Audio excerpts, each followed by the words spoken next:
because we believe in the power of reasoned discourse. Because we believe that if we cast our opponents across the floor as being dumb or racist or stupid, this is not going to be constructive, it's not going to change minds, and it's not going to further discourse. This is true in the world we live in as well. The weight of reality disproves the effectiveness of call-out culture. The fact that Trump has been elected in an age when liberals are becoming most vehement against those who are racist. We think reality clearly disproves the fact that call-out culture can be useful. What exactly is call-out culture? This refers to a trend of expressing outrage or publicly shaming people who have done things that seem to be offensive.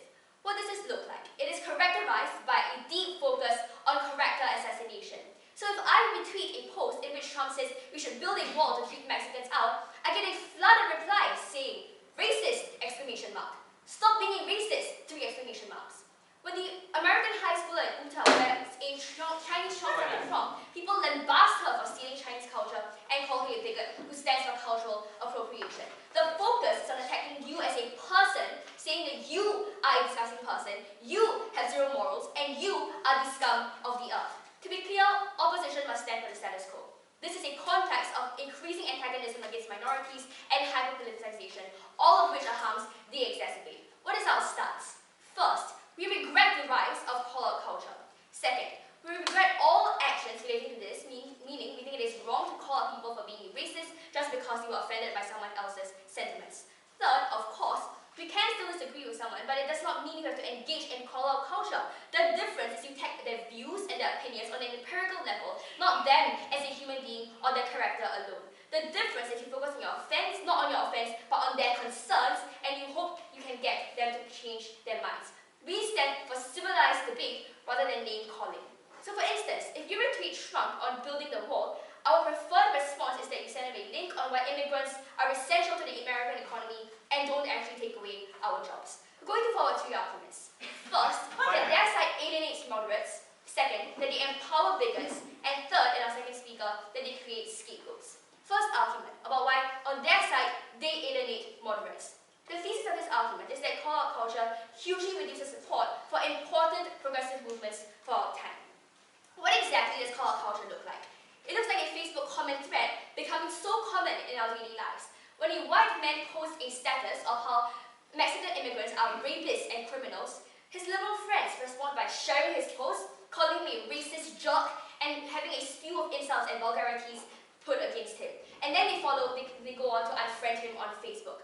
In essence, you are calling people morally bankrupt and deficient for the opinions that they hold. You are attacking them not for their opinions, the fact that they are politically dissimilar to you, but the fact that they are people fundamentally whose character you do not believe in. That is what antagonizes people. And in a world where call-out culture has become more rampant, many liberals take great liberty in calling out anything that is even remotely offensive to them. So lashing out at people who say that Asians are good at men because that is racist, or saying that if you say that your fellow office worker looks good in a dress, that is sexist because somehow that is something that offends you. Well, to be clear, we are agnostic as to whether these are truly offensive or not, but we think that what in reality this does is to antagonize people and push them away from your cause. So this alienates moderates for 2 structural reasons. First, because now your movement is seen as extreme and radical.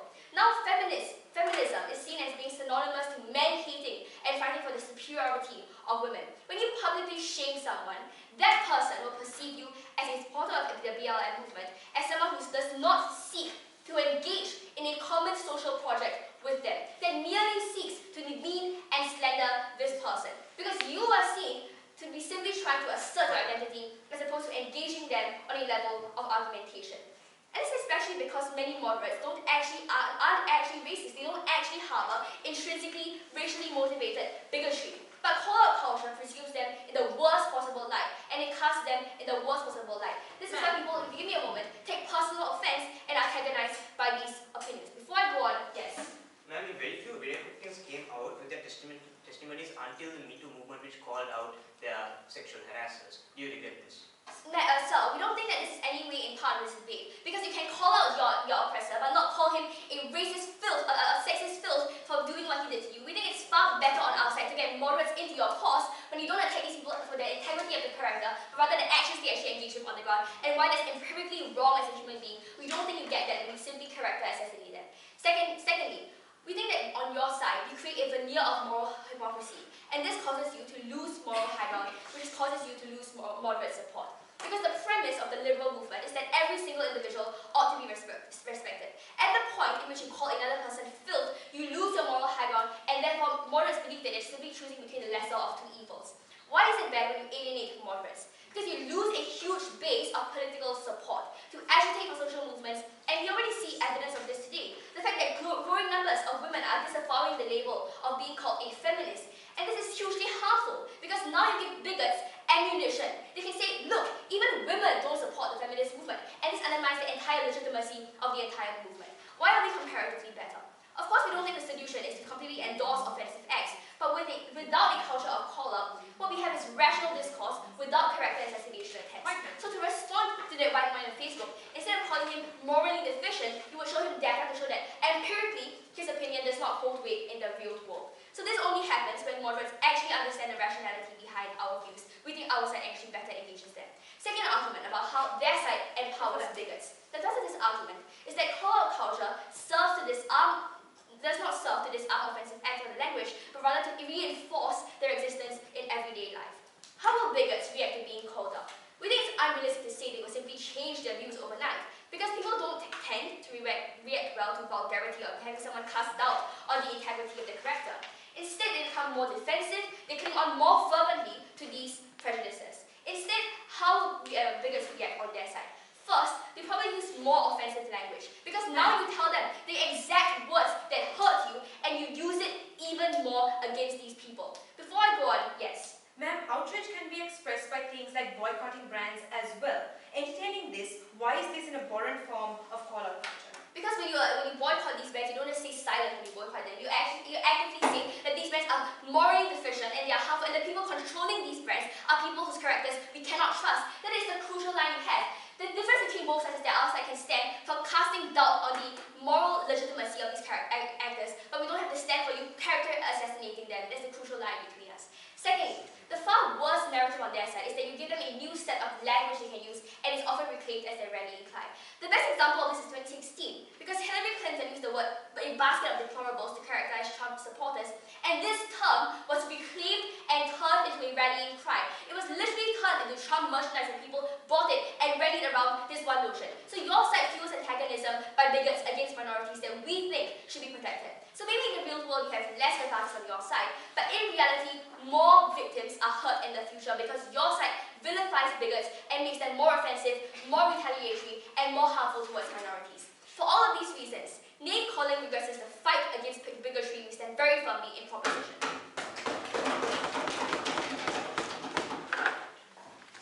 8 minutes and 1 second.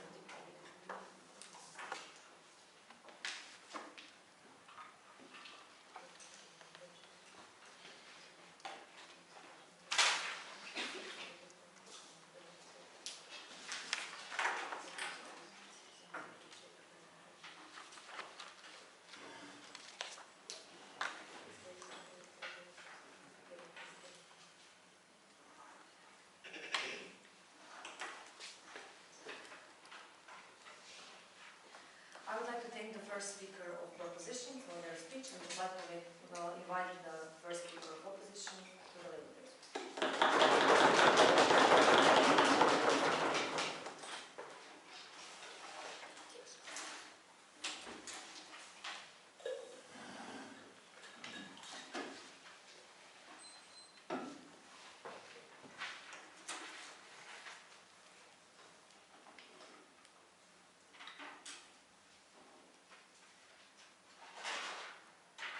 Judges and members of the House, side proposition cannot hide behind the fact that in some cases call-out culture has led to bad effects. When in most cases, we say in the vast majority of cases, it has led to more social discourse and more individual empowerment. They cannot say that calling out your sexual harasser is not a part of this debate. It is when people have been actively incentivized to call out their sexual harassers, being empowered by the fact that call-out culture is a thing and that is a social norm. They have to accept the good effects of call-out culture and not just say, look, there are only bad effects. In my speech, I will be talking to you about, firstly, how this leads to greater individual empowerment and a form of self-defense for individuals, and secondly, how this brings about social change. Ashani in her speech will tell you how this brings about institutional change. But before that, let me clarify a few things.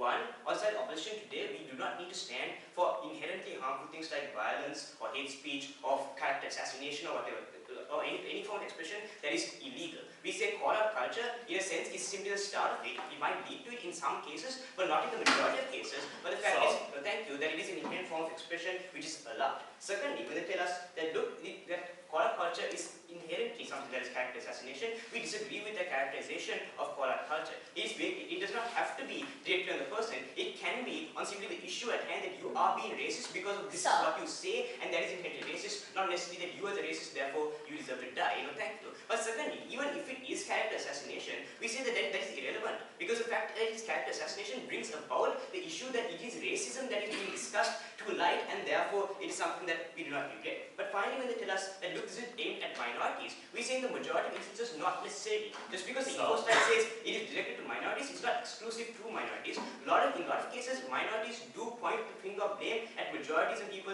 for suppressing them or subjugating them. Let me move on to my two broad points of response. Firstly, the argument of how, look, you get rid of moderates. One, we say that moderates or any person who calls out certain things have cause to be concerned. No, thank you. You've been objectified for wearing fancy dress at work, for example. The example that they use is a cause to be concerned because casual sexism that can lead on to things like normalizing domestic abuse, normalizing objectification. So this is a legitimate cause to be concerned. We don't regret this. But secondly, we say that even if you do villainize a person for their intention, you do check their intention as well. By virtue of the discussion that follows, you check the fact that they are not necessarily racist if they give an adequate response to being called out, and therefore it is more likely that that things get cleared out and you have less character assassination, less defamation by virtue of that, and therefore more moderates. But secondly, the argument of bigots, right, and how you give them some kind of legitimacy. No, thank you. After my debates. Firstly, we say bigots are already antagonized and are likely to do bad things on either side of the house. But secondly, just because you get a form of backlash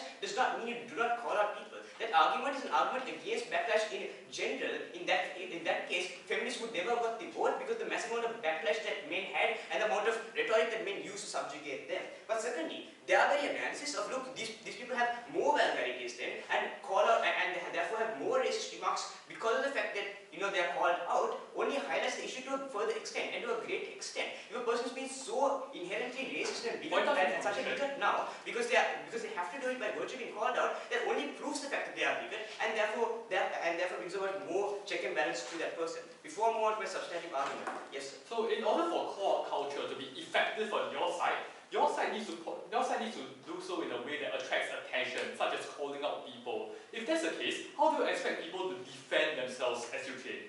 So you call out a person, for example, on social media, they can give a response back. They can defend themselves. You don't really see this as necessarily something which is, not in the parameters of this debate. But firstly, even if that does not happen by virtue of them highlighting the issue, we think there's not something to regret. But firstly, my first argument on individual empowerment, which the thesis of this argument is that calling out people and the call-out culture only empowers people in the form of their self-defense. Firstly, we say it inherently gives them a form of expression and allows them to get justice for injustices that they see. For example, casual racism, for example, casual sexism. It allows them to hold people accountable and otherwise they would not be held accountable. Why is call-out culture in particular the reason as to why they get more expression and more accountability on our side of the house? Because otherwise, without the normalization that you can call out someone, more often not people don't report their issues. They're subjugated by the male within the workplace if you are female workers being oppressed, and they think they're not going to get any traction in society. But when there's call-out culture, they feel like they can do something without the issue getting swept under the rug and not noticed. But secondly, side proposition have to deal with the comparative that without call-out culture, more often people are shamed and considered as whiny if they do say, look, there is some kind of social issue, my boss is being a sexual harasser, and then they are shamed further. When you have call-out culture, you get greater legitimacy to their claims and therefore greater political power in that case. The impact of this is that there are more social injustices found out and actually done something about. Why is this? Because you get public support, either in the form of people empathizing with you, the general public, or secondly, simply powerful parties who empathize with you. With the normalization of call-out culture, you empower more people to bring about their issues. And they get support, for example, in the case of sexual harassment, they get support of the feminist movement, which gives them so much political backing that they can actually get reforms. The impact of this is that you do get reforms. You get public pressure to solve problems. The example that we give you is that of Starbucks. Starbucks had to retrain their employees to not be racist towards black people when they were called out for being racist towards black people, because then they'd have Black Lives Matter movement pressuring them to change something about their system. But even if you do not get justice, actual justice by virtue of the justice system, you still get a social support structure. You still get empathy from your community, and we think that in itself is inherently beneficial to individuals. But the comparative proposition is where people cannot get support in a large majority of instances without being empowered to call out their issues. Because one, I've already told you how they're considered whiny, but two, you often deal with powerful actors who do not get checked. For example, Bill Clinton would not have been put out of office because he had so much power to cover up the issue. Without the public pressure put upon him, we don't think anything would have been done. So in conclusion, you give power to people who have little power otherwise, who are marginalized groups in society, and therefore this is empowering them. The second argument is how this leads to social change. Firstly, we say that this brings about a form of discourse. I've already told you how most of this happens in a social media platform, so people can discuss back and forth. Just because it's character assassination, some people say that this person will never ever reform and never become better. That's not the majority of people. People are willing to give other people a chance, especially if they're moderates and you character as they are at the beginning of the discussion. But what is the impact of having more discussion on social media platforms when you have public figures involved in it? One, you get more awareness of the issue by virtue of more information coming about. Because discussion brings about more facts, more case studies that people can now identify with and understand the issue better. And so therefore they are able to be more aware about the issue. They know the rates of sexual harassment within the workplace, the rates of minority discrimination in their very city, and therefore they're more likely to be concerned about the issue and report it if they should find it. But secondly, we will encourage people to be more politically correct and more politically aware. Because now people always want to be on the moral high ground. They always want to be seen as the person doing the right thing, and therefore they're more likely to support social causes like the Black Lives Movement or, for example, the feminist movement. But finally, we say this gives structural change against social problems like casual racism, casual sexism. This is important because the government cannot regulate things on the ground like casual racism and casual sexism. People calling it out is the only way in which you can have kind of structural changes against it and make sure people are not casually racist and casually sexist. The government otherwise cannot do that, right? In that case, call out culture is something that empowers people and brings about more social change. It gives them a better form of self-defense, and it is not the kind of character assassination that proposition wants you to believe. Which side is Sri Lanka. That was 8 minutes and 9 seconds.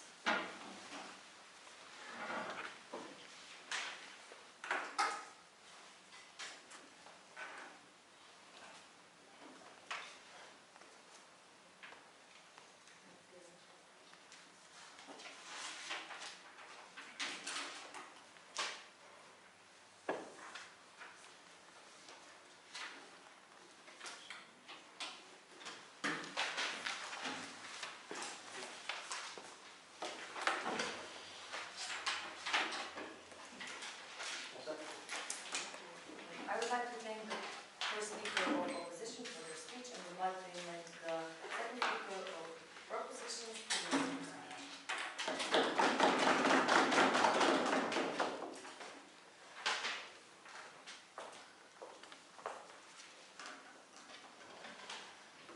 I want to do 3 things in rebuttals. First, I want to look at what is a call-out culture, because they seem to issue a pseudo-definitional challenge in first. Second, I want to talk about victims, and finally, I want to talk about the idea of the entire movement and backlash. So first, on what exactly a call-out culture is about. So they put this whole majority trick on us and say we're not dealing with the majority of this debate.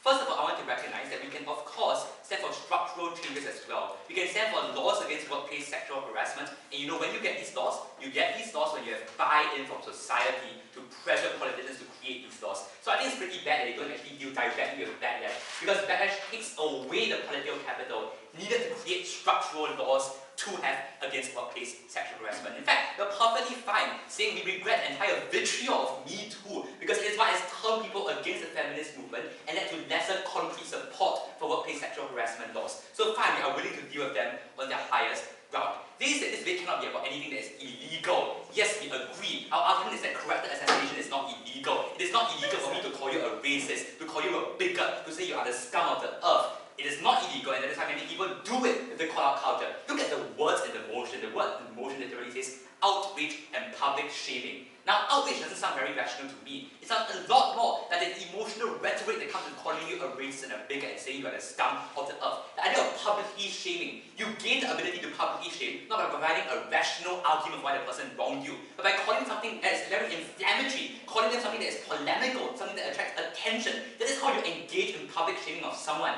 So they have to engage with the majority of this debate, but the debate actually takes place where I call you a racist and a bigot when I call you something out. Note, let me prove to you that this is exclusive to rational discourse. Because at the point at which I am attacking you on your moral character, at the point at which I'm saying I don't allow you as a person, I don't like you as a person, then I am not giving weight to your arguments. I'm saying your arguments don't have weight because of who you are as a person. Anything else you say that is rational will also not be given weight because we don't deserve to respect your arguments. The point is this, when I cast out on your character as a human, I say I should not respect any rational arguments, no thank you, you make. That is why our side is exclusive to the idea of rational discourse. The call-out culture is exclusive to rational discourse. They need to actually deal with our policy. So second question therefore, on victims. Our point is that we protect victims better, and the point is that we have better structural change through policies and buy-in. Note that even if we lose on the idea of current victims, we protect future victims because we ensure we have better policies. In fact, the idea of Starbucks, the whole change of Starbucks and its hiring policies happened not due to people calling it racist, because people sent emails and wrote rational articles, especially in the New York Times. Look at how, when we start calling them racist, the idea of cracking down on Starbucks seems a lot less appealing for many moderates. They also talk a lot about the idea of self-defense and holding them accountable. Yes, self-defense happens the best, and the right to self-defense is fulfilled better when people listen to your complaint. And people listen to your complaint when they don't see you as whiny, which they said, but you see you as whiny when the call-out culture means that you call out every single thing. Recognize that we told you that many liberals take vast amounts of liberty of calling out anything that is remotely offensive. We told you about the Chinese who wore a cheongsam to a high school prom and how that was called out for being extreme cultural appropriation. At the point at which you're calling out every single thing that's even remotely offensive, that is when you are seen as whiny. That is when any legitimate complaint is drowned out because now you are just seen as being a liberal snowflake. We think the call-out culture is what entrenches the idea that you are whiny. Before I move on, sure. So is criminalizing someone for hate speech considered character assassination on your side? No, because hate speech is very different from what the call-out culture is. I say you are a racist, I don't say I don't like your race, so it's very different. It's the idea of saying that you are less than human, you are a disgusting person, and unless you think both sides don't allow that speech and you're going to create a law against that, then we think that is not the bulk of this debate. Literally, like just think about it. When you think about the call-out culture, you think of, for example, people who are resharing people who tweet Trump tweets and saying you are a racist and a bigot. We think of the idea of how you create irrational discourse around all of these things. We don't think this debate can be about hate speech, because hate speech laws don't apply to call-out culture on any side. Because I am not attacking your race or your gender. I am attacking you as a human being and saying you are less than human for your views. So, back to my argument. Third question, therefore, on the idea of the entire movement. Now they say casual sexism is bad, and I know that we completely agree we want to eradicate casual sexism. Our argument is that your side increases all of these things. Why? Because you alienate moderates. I know they never actually deal with our two structural reasons why moderates are alienated. First, because they see the movement as extreme. Second, because of the idea of how the liberal movement loses its moral high ground.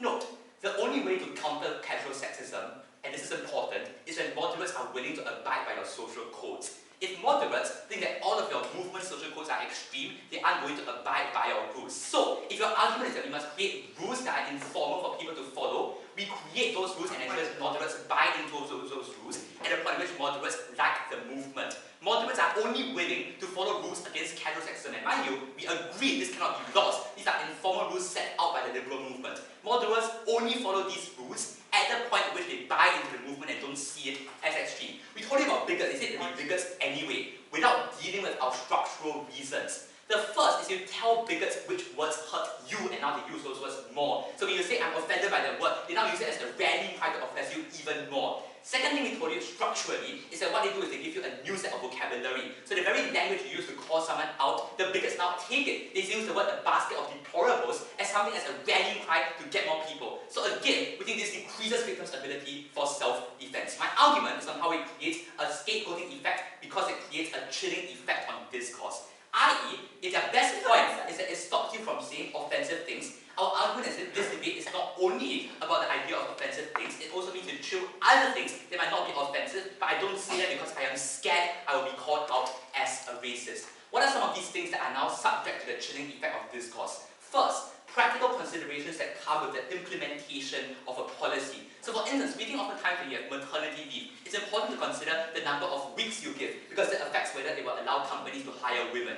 Now we think these are perfectly legitimate considerations to do with the idea of the implementation of maternity leave. But with the call-out culture, I now become scared to voice these views because I'm afraid I'll be called out. If I say maternity leave should be reduced for a while and it should be increased gradually because companies might choose not to hire women, we think it is important to recognize that these are legitimate considerations that we have in the status quo.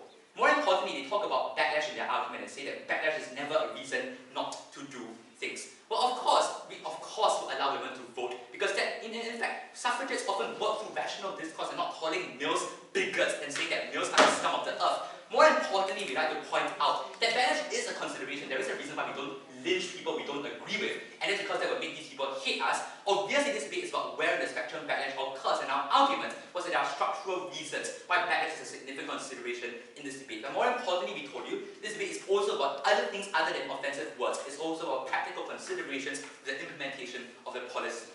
The second broad thing in this argument is the idea of intersectionality. So the idea that communities that are disprivileged are not all disprivileged the same. There are different segments in the community that some are more disprivileged than others. At the point at which you have a call-out culture, I can't say things, for example, like white women deserve less help than, for example, African-American women to access education. Because that sounds and can be construed as being sexist and misogynist because I'm attacking a vulnerable group. To be clear, we think this is important discourse because I'm pointing out that some groups are more vulnerable than others. But at the point at which I can be publicly shamed and called out on Twitter for saying something that might even be seen as remotely sexist, we think we don't have a productive discourse. We think that name-calling regresses the fight against bigotry we are very proud to propose. 8 minutes, 7 seconds.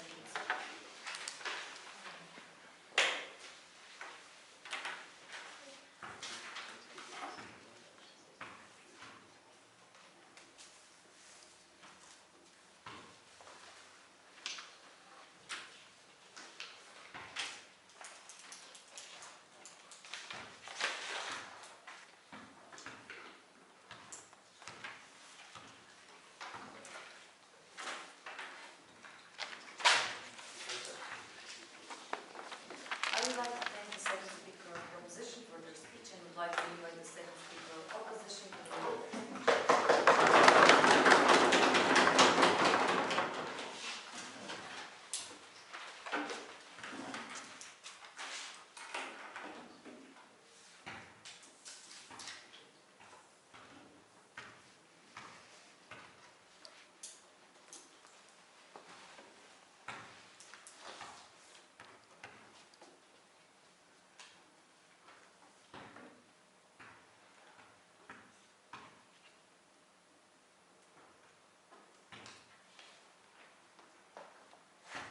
When they're regretting call-out culture, they're regretting rape victims calling out the enablers in Hollywood, #MeToo. When they're regretting call-out culture, they're regretting black families who call out law enforcement, #ICan'tBreathe. When they're regretting call-out culture, they're regretting Rosa Parks refusing to change her seat and calling segregation laws stupid, calling out the Truman administration. They're regretting call-out culture. When they're regretting call-out culture, they're regretting all of these things. So let me first recharacterize exactly what call-out culture is and take back the fallacies that they have been depicting to you. And then I'll deal with my rebuttals and then my argument on how we are actually bringing about institutional change. Firstly, they had 3 examples on what call-out culture is. Calling someone dumb, stupid, or racist. But in your first, if calling out someone dumb and stupid is just a status that says you are dumb and stupid, that doesn't gain traction. That is not the sort of tweet we're talking about because those aren't what is part of call-out culture. Call-out culture is a social movement that has traction behind it, right? So we're saying that just statements that say dumb and stupid get flooded out and that's not what we're talking about, right? But if what we are indeed talking about is, yes indeed, calling out people who are racist, with, for example, testimonies of second-generation immigrants talking about, for example, on their graduation day, the immense amount of work that their parents did in order to raise them in this way, in order to help them get to their graduation day, with the hashtag, my parents are not racists, Mexicans are not racists. That is the sort of, yes, emotional discourse we are talking about, but it is supported by rationale. It triggers rationale discussion about immigration laws, for example, right? So this is what we're talking about. If it doesn't have fact, if it doesn't have evidence, if it doesn't have personal anecdotes, it doesn't gain traction, and your random statuses are not what call-out culture is. But thirdly, if you are indeed just calling someone out racist for being racist by definition, we are totally fine by that as well. Because racism is bad. If you are indeed being racist, factually that is bad and we don't care about that. But fourthly, if you look at their point on character assassination, they didn't tell us why this is so bad. Because when you make a statement, it is not isolated from your character. Your beliefs are a part of your character. Your beliefs are a part of what your actions will be in the future. So yes, calling Trump, whatever you said, Hillary Clinton called him, is indeed a good thing. It is good to assassinate his character because his actions reflect these beliefs. His actions, it is this belief that translates into his policies, and call-out culture deters Trump's policies is what we're saying on our side. Because even when you imprison someone's words, when you criminalize someone for hate speech, you don't box out their words, you are criminalizing an individual. And that is our link there. So we not only have rational discourse, but I'm telling you, character assassination acts as a deterrent. No. Secondly, they spoke to us about moderates, and this is a huge problem that they have on our side. But we're telling you, even being moderately offensive is offensive. Shalom gave you all this analysis on how casual sexism results in actual sexism. Just calling someone out, and it's a quite catcalling, for example, is casual sexism, but it results in victim blaming. It results in domestic abuse. It results in you treating your girlfriend like she's an object, and those are things that are bad. And that is what being moderately offensive leads to. That is what being moderately offensive leads, right? But secondly, if you think that that is extreme, you have the right to call out these individuals on social media. And that is what we do have. We have the right-wing movement, for example, calling out the Democrats for having a double standard. You have the movement on your side, like the 6 of us, who called out that my culture is not your prom dress because it was too extreme. So we were able to call out extreme cultural movements the same way that they also did. So you have it on both sides of the spectrum. Tell us why this is bad. But thirdly, they speak to us about empowering bigots. But we told you, look, these individuals who printed things on merchandise are anyways going to be using Hillary Clinton's rhetoric against us. But on our side, we have a method of defending ourselves. Hillary Clinton supporters have a method of defending themselves by calling them out. And what does this do? At least these bigots have a way. Now they're forced to acknowledge that they made a mistake. On the comparative, you're setting a precedence that what they're doing is right because you're not engaging with them. We don't expect bigots to become liberals overnight, but at least they are marginally deterred from making these statements on social media, and that is a benefit on our side. But we're telling you, even if they're deterred fully, that is completely fine, because not all discourse is good discourse. Talking about racism and being racist is not good discourse. You're yet to tell us why this is. And anyway, we're telling you these bigots will at least marginally stop, because no one likes to be flooded with hateful remarks, right? But even if they like to be flooded with hateful remarks, we're saying that our side has a method of responding to these hateful remarks, engaging in discourse, so we have it better on our side. Before I move on, yes sir. So to be clear, the call-out culture is about calling out things that are seen to be offensive. So police shootings and sexual abuse can't be part of this debate because these aren't seen to be offensive but are literally illegal to kill a random person on the street, for instance. No sir, not at all. We're telling you that police brutality is an impact of things like casual racism. We are calling out casual racism and things like that, right? What you find offensive, I might not find offensive. But what matters is that minority groups have a method to call them out, defend themselves. You're not engaging on that comparative. But finally, on the whole point on scapegoating and maternity leave and things like that, we don't think this argument matters at all in this debate, because if you have a moderate view, there's a less likelihood that you're going to be called out, right? There's a less likelihood that if you want to engage in a rational discussion about maternity leave, there's a less likelihood that you will be called out. And that nicely moves me on into my argument of institutional change. They speak to us about laws and things like that, but I'll tell you exactly why that doesn't happen. Let's look at the stakeholders that are often called out. Political parties, like the Democrats calling out the Republicans on gun control and immigrant rhetoric. You have police force being called out against police brutality. You have big corporations corporations such as Unilever being called out by Indians for not cleaning up the pollutions along their sea. And you have public figures such as Trump being called out as they themselves conceal it. But these are stakeholders who have a position to make change in society. But you need something to force them to make this change. And they do care so much about social perception. For example, corporations care about consumer demand. Police force cares about cooperation with the public. And constituents and politicians and political parties care about their constituents and their public support. So in order to change this social perception, because there's a huge gap in our democracy, right now you have to wait for 4 years